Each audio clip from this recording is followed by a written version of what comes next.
When you first met that person, before there were any kids, before there was any expectation, you had friendship. And a lot of times we bypass this part to the commitment stage. But we're going to spend some time on this pre-commitment stage. And there's 3 concepts in this. So the first one is going to be desire. Desire is so important in a relationship because I don't know, when I ask a couple, when they come to me and they say, I need help. I need you to sit down with my wife or sit down with my husband and I need you to help us. The first thing I ask is, do you desire her or him? Do you like them? Not love, do you like them? Because if that answer is no, I can't do anything for you. I cannot make you and I cannot help you like somebody. That's just something that you got to bring to the table. Now, if you like them and you have a desire to work on your relationship and do the necessary work that needs to happen, I can save any relationship. I'll give you the tools to save it. You save the relationship yourself. I don't do it, you save it, but I'll give you the tools to do that. But you won't even use those tools if you don't like that person. You just won't. And I've experienced that over and over. I've counseled about 150 couples over my 3-year span, and I'm telling you right now, about a third of them just didn't like each other. And I was the first one to tell them, it's time. It's time, because you're wasting your time and you're preventing yourself from finding special. And I'm not going to sit here and just, you know, how can I say it? I don't want to say lie, but I'm not going to sit here and try to pull a wool over your head thinking that it can be fixed. Because I'm seeing the behaviors and I'm seeing the mentality and it's not going to work. And a lot of people, a lot of counselors, how can I say, they stay away from that D word, divorce. And I'm going to be honest with you, and I'm going to get spiritual, I'm going to let it go from there. But if God didn't ordain it, then He's not going to save it. So you have to have His word to ordain it for you to go to Him and say, help it. And a lot of people, they use their own free will to get into relationships. And then when it's bad, God help me, help me, help me. And God said, well, I didn't help you get in it. So use your free will to get in, use your free will to get out. And then I'll give you what I got for you. Then we can work on some stuff. And I think people don't understand that at the front end. So, and I'm telling you, I've had couples come back and shake my hand and say, thank you, I found mine forever. But you wouldn't have found your forever because you weren't accessible, because you were dealing with somebody you shouldn't have been with. So desire has to be there. The next one is compatibility. Very, very important. Do we like the same things? Okay? Because you're going to be spending the rest of your life with this person or the next 3 to 4 months. Do you like the same things? If you don't like the same things, why are you choosing somebody who likes the complete opposite of what you like? That's going to cause conflict. Compatibility is very important. A lot of people will tell you opposites attract, not with your core values. Opposites don't attract with core values. Now, if she likes baseball and you like football, great. But football and baseball better not be your core value or it won't work, right? So you got to find out what your core values are and make sure you find somebody who have shared those values with you. So compatibility is very important. Now, chemistry, how does that play a role in compatibility and in this whole pre-commitment stage? Chemistry is, we like doing things together, but do we have fun doing it? So I like baseball, she likes baseball, but do we like doing it together? And that's what chemistry comes in at. You guys have to be able to move as a unit. And a lot of times when I talk to guys and stuff, and I say, well, what did you do this weekend? The guy's like, oh, I went out with my friends. I said, what did your wife do? She went out with her friends. I said, so when are y'all connected? Well, we come home at night and we deal with the kids and we deal with this and we deal with that, but no connection, right?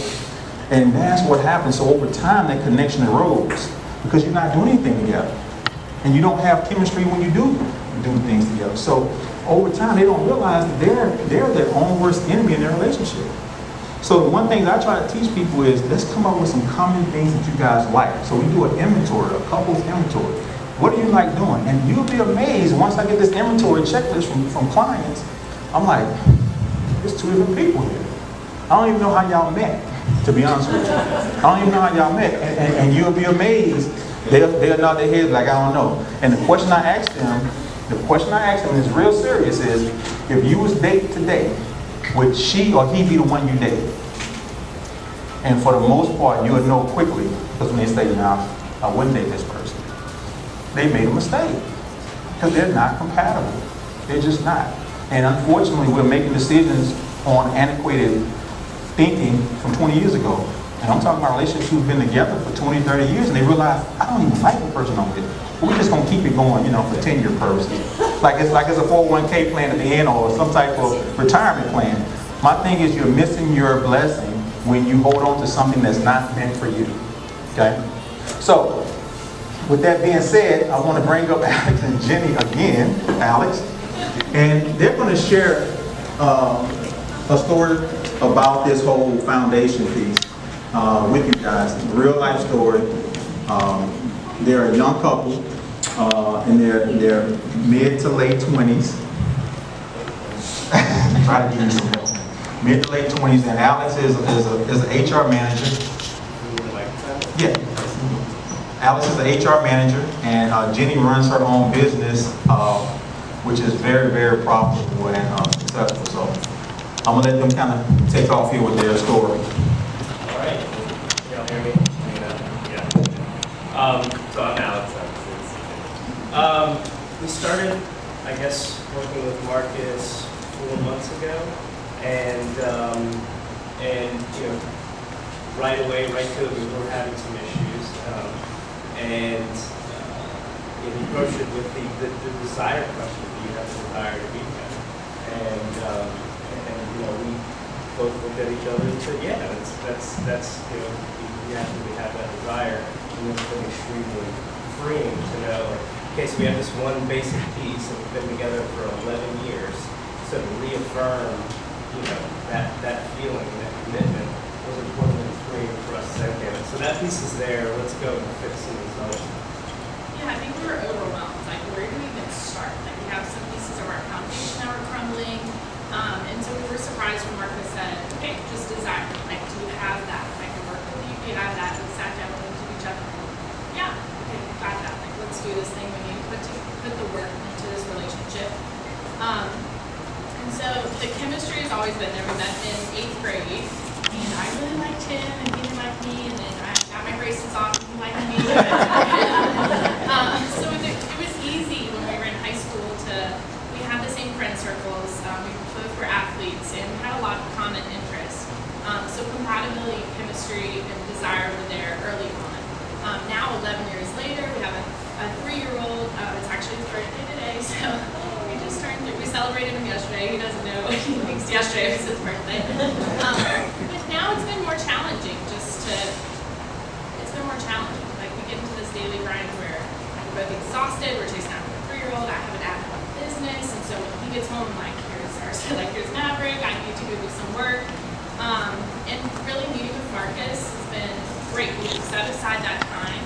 And like he was saying, counseling isn't permanent. So he wants to see less and less of us. And we've started meeting with him every other week now. So we want to take that time that we've already set aside and just continue to pour into our relationship and be intentional.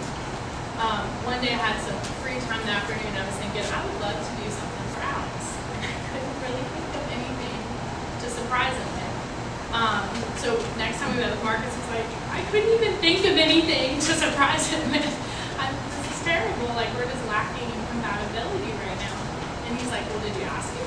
So when I asked Alex, I was surprised to hear he wanted to go camping. So he wanted to tell me we did. Yeah, so we just, you know, we set up a camp in the backyard. We, you know, burnt some marshmallows and all that stuff with our son and slept outside for a little while. And yeah, it was just good, free fun that we all, and I think you were surprised that we enjoyed it. Yes. And then let me jump in, because they give you the cliff notes. And here's the thing with Alex and Jenny. When they came up with that scenario, I asked them in session, I said, so why don't you just turn around and ask him what he wants? Stop trying to guess this. This is not a guessing game. And she asked him, he said, camping. And the first thing she said was, we can't go camping. We got kids, we got work, we can't go camping. And I said, that's the beautiful thing about the relationship. You can create what you want. You guys got this beautiful house with this beautiful backyard, and she did it. I mean, I came to the next session, I think, and it was like, are we in the wilderness back here? I mean, she really did. He was chopping wood, I think, or something. And I had to hurry up and get up out of it. I said, this is crazy. He's manifested the wilderness back here, but it was so nice. And it actually, that session was so nice because I said, we don't need to have a session. I said, you guys, you've done the work. This is the work that I'm talking about. You create your own happiness. You don't wait for it to happen to you. So I wanted to get that part out, that they were gonna skip by that part, so.